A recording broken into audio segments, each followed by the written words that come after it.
everybody. We are here with the wonderful Nadine, who has written her next book with us. You will all remember Kiko. What a Oh, fabulous yes. story that was. And Nadine has gone and written another story called Remember for You, which holds a very, very special place in her heart. And I will let Nadine talk about that in a second to you. But we absolutely adore this book and we think you will too.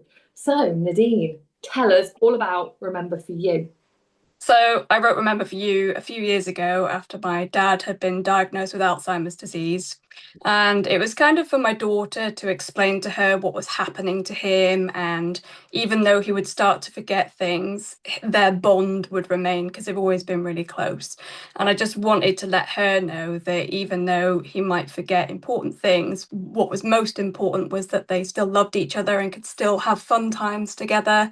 And even though he might not remember them, we would, and we would then be able to kind of carry on those memories and bring all the things that he taught us into the next generation. So it's kind of about passing down generational traditions as much as anything else and those lovely intergenerational relationships. That's lovely. I feel quite tearful you saying that. Honestly, just the fact that you've written it, for your daughter about your dad, Yeah, parents are so special in our lives. And I yeah. just think yeah, sorry, it's making me well up a bit. Yeah, Oh, it's very, it's been quite an emotional thing because obviously his Alzheimer's has progressed over the years. But when this was published and I got the hard copy to go and show him, I took my daughter and went and read it to him in his care home, and he was able to listen and follow along with the story and seemed to really enjoy it. So that was a really special moment that we've been able to share, and to be able to kind of show him the physical book that's dedicated to him as well. And I'll also be giving a copy to his care home so that they can share it with any of the young children that come to visit, which I yeah, think is a nice way to kind of talk about what's happening to young children to help them understand. it is. And I like the way you've done, like the way you've written it and the approach to it is very soft, isn't it? And I think that's Yeah. really important because it's such a sensitive subject when this is happening to you and around your family that it's like a guide of what is happening and giving really nice responses with beautiful elephants as well. I just think just the whole concept is it's really moving. It's really moving. Thank Yeah. you. It impacts so many families, doesn't it, as well? So Yeah. the fact that we're Yeah. able to take something personal to you and actually it's going to make such a difference to so many families out there. I hope so. I really hope so, because it was always supposed to be kind of something to help parents explain something it is terribly difficult to come to terms with. And but it equally it can be for any member of the family and any kind of, young children, just to kind of help them to understand that even though the memory might fade, the memories for them won't necessarily, and they can enjoy the time they spend with them that's left. And with my dad, his eyesight is almost completely gone now because of the kind of eye brain connection because of the Alzheimer's. But one thing he does still really enjoy is music. And so when I go and visit him, we always play music and he'll be tapping along. And so music was something I really wanted to include in this book, and still being able to enjoy music together and movement because he can still move and dance. And so it kind of revolves around that as well, because it's just another way of kind of bonding and spending and enjoying time together, even if you can't necessarily remember the specifics about what's happening or who it's with. Yeah. That's so lovely. And I do love how you chose elephants as well. Why I'm did pre- you choose elephants? Well, because of the phrase elephants never forget, so it seems all the more Oh, of course. Don't impactful you say that an it? elephant forgets. I always call my Yeah. husband's got an elephant brain because he never forgets anything. But yeah, it just, I don't know, it kind of seemed all the more impactful. And elephants, because they do stay together as family groups and they have several generations within a family group as well, it seemed like a nice way of showing it. Plus, elephants are gorgeous. Well, they are. And talking about gorgeous, which is your favorite illustration? Oh gosh, that's really difficult. I really like the one with the heart-shaped tree because I think Wenny, the illustrator, captured it really well with the lemurs kind of asleep in the tree. Oh, yeah, yeah. It's really sweet. And when he's illustrated your other book, hasn't she? So she illustrated one that I did with Tiny Tree called Mina the Mighty. So yeah, I've worked with her before. she's absolutely wonderful. I love working with her. I mean, we've not worked with her directly. You have, and I just think, you were very positive about her, and she's just made the book beautiful. Yeah, I mean, as soon as I kind of saw her portfolio, I just knew that she would be able to turn this into something really beautiful. I just think the softness that she gives to the characters and the color palette she uses are just phenomenal. And there's gorgeous texture in her illustrations as well. And she really captured the kind of sensitive, emotional nature of the story, which is absolutely perfect. Yeah, and it's important as well, I think. Yeah. So then, favorite illustration. What's your favorite part of the book? Which bit do you like the best? The end part, the kind of most poignant line. When Grandad sighed, "But I'll forget the lovely things we do," and I said, "It doesn't matter, I'll remember them for you." That seems to be the line when I read it to my family, the one that gets everybody crying. Yeah. But I think it's just, a case of, we will always remember those important people in our lives and the times we shared with them. So even if their memory fades, they will still be carried on through the generations, because we'll tell tales of them to our children and they will tell tales to their children. And that's the lovely thing about intergenerational relationships. So yeah, I think that final part for me. Yeah, definitely. If you could sum up your book in a sentence or two, I don't mind. How would you describe your book to someone who would come across it, or if you were saying, "Oh, you should really read this book because."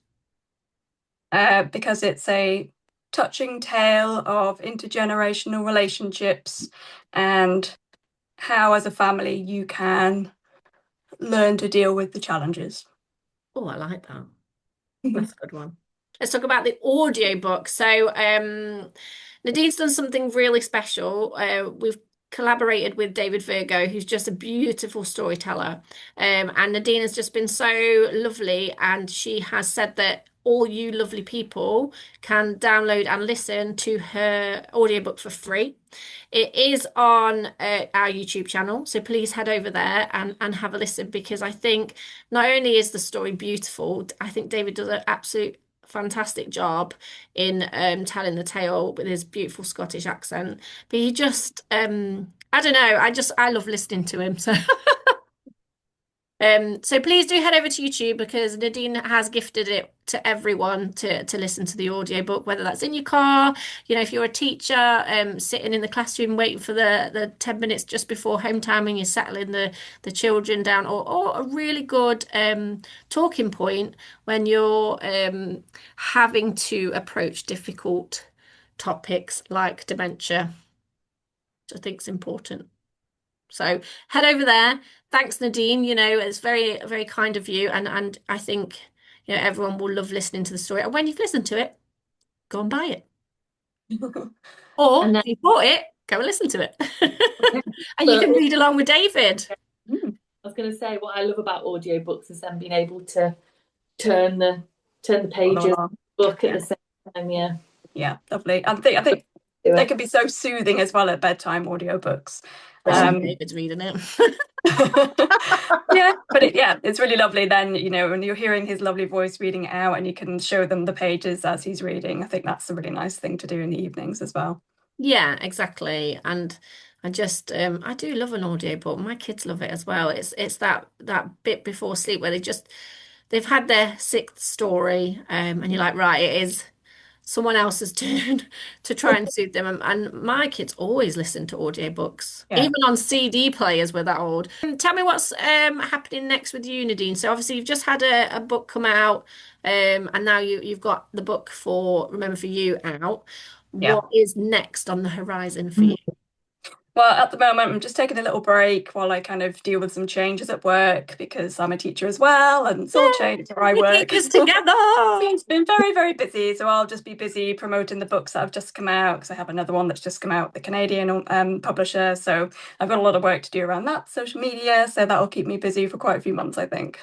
And where can we find you on social media? What are your social media tags? So What do you call it? Names? So on Instagram, I am Nadine Has to Write.